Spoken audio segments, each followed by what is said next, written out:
Hi everyone, welcome back to my channel. Thank you so much for watching. I truly appreciate it. This is an exciting video for me. I have never just sat down and talked to the camera, so sorry if I'm not looking in the right area or the conversation is not flowing properly. I did write down like a little map of what to talk about and topics I want to cover, but this is the first one, so just bear with me. All that being said, I have been on Weight Watchers, or WW, they call it now, since April 2019. It is now December, and I have officially weighed in at more than 50 pounds lost. And this is so exciting for me because I wanted to reach this goal back in October, November, and it's now December. I did fall off the wagon a little bit. And that's okay because life happens, and that's the whole purpose of this being a lifestyle journey and not just hurry up and lose the weight and just get to your goal weight by a certain day. So I wanted to cover how I got on Weight Watchers and why I decided to start losing weight this year. At the beginning of the year, I went to the doctor and he took my measurements and things like that, and weight and height and all that nonsense. He got back to me and told me that I had borderline hypertension, which is high blood pressure, and that freaked me out. He wanted to put me on medicine, and I was like, no, we're not doing that.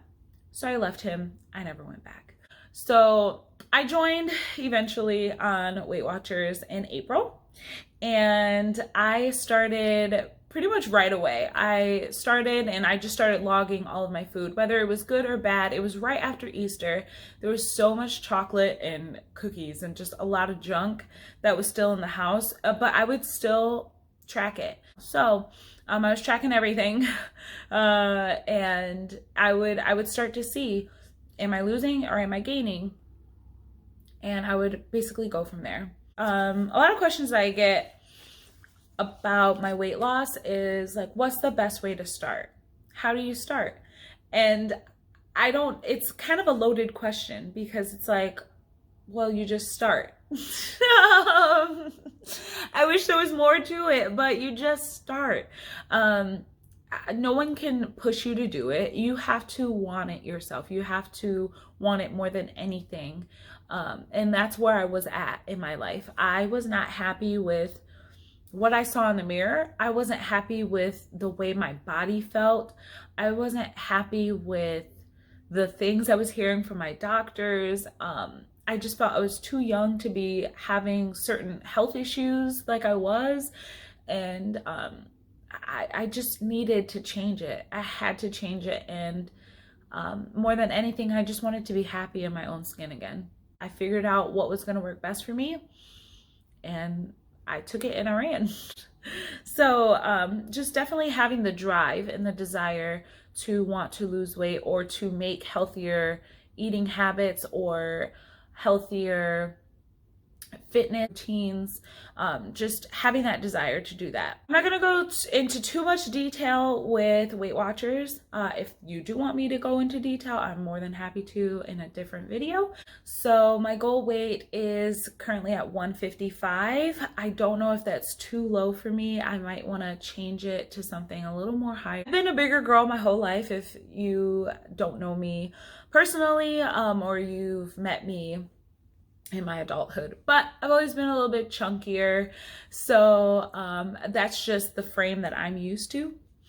And over the years, learning how to love yourself regardless of what size or what weight you are, that's just what I've grown to know and appreciate and accept.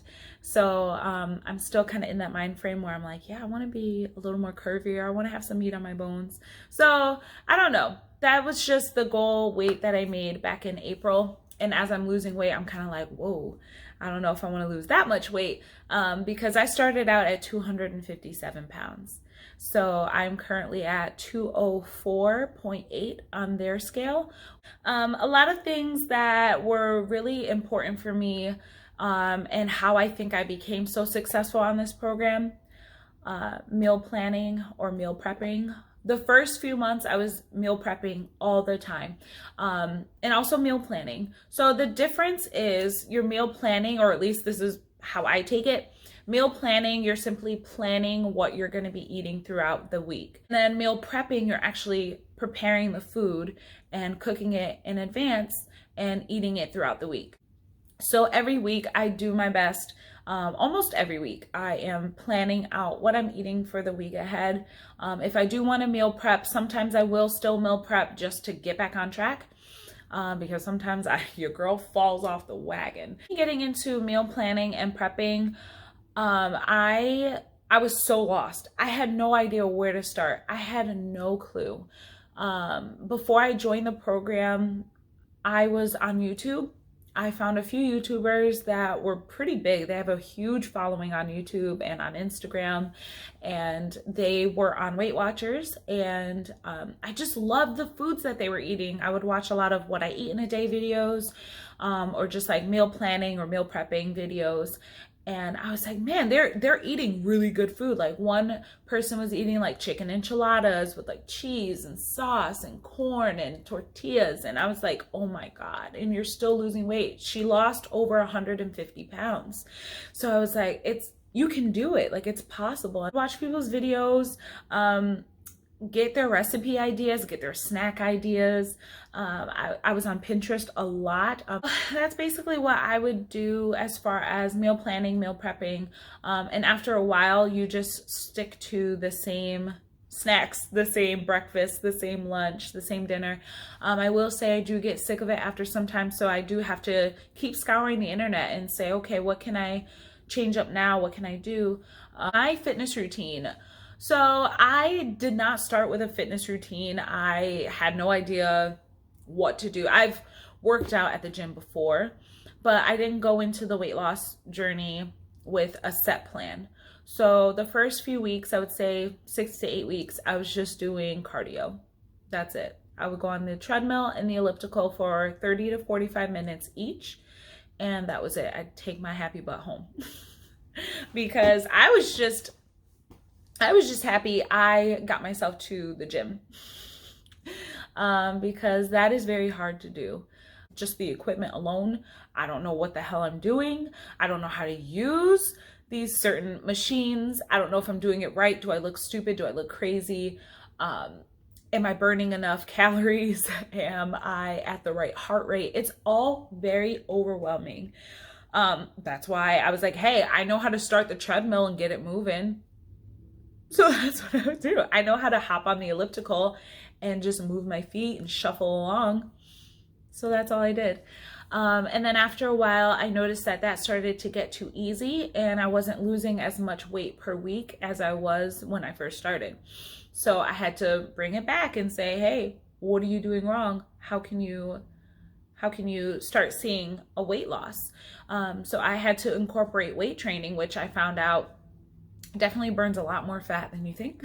I started doing weight training around June, and I can't not do it at this point. It's at the point now where I despise doing cardio. I would much rather not, but I do it anyway. Now I'm only doing about 15 to 20 minutes of cardio. I'm actually hitting another plateau where I'm not losing as much as I should.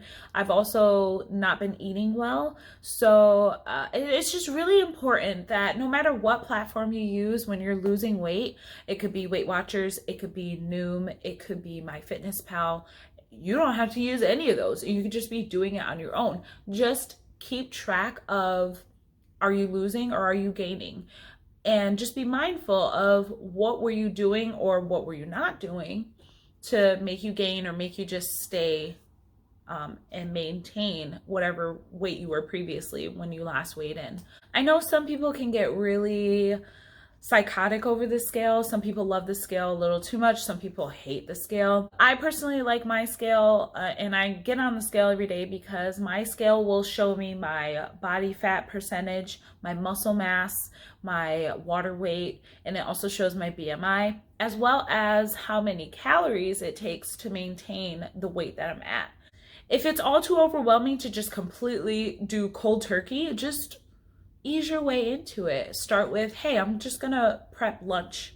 and see if it doesn't have to be a salad.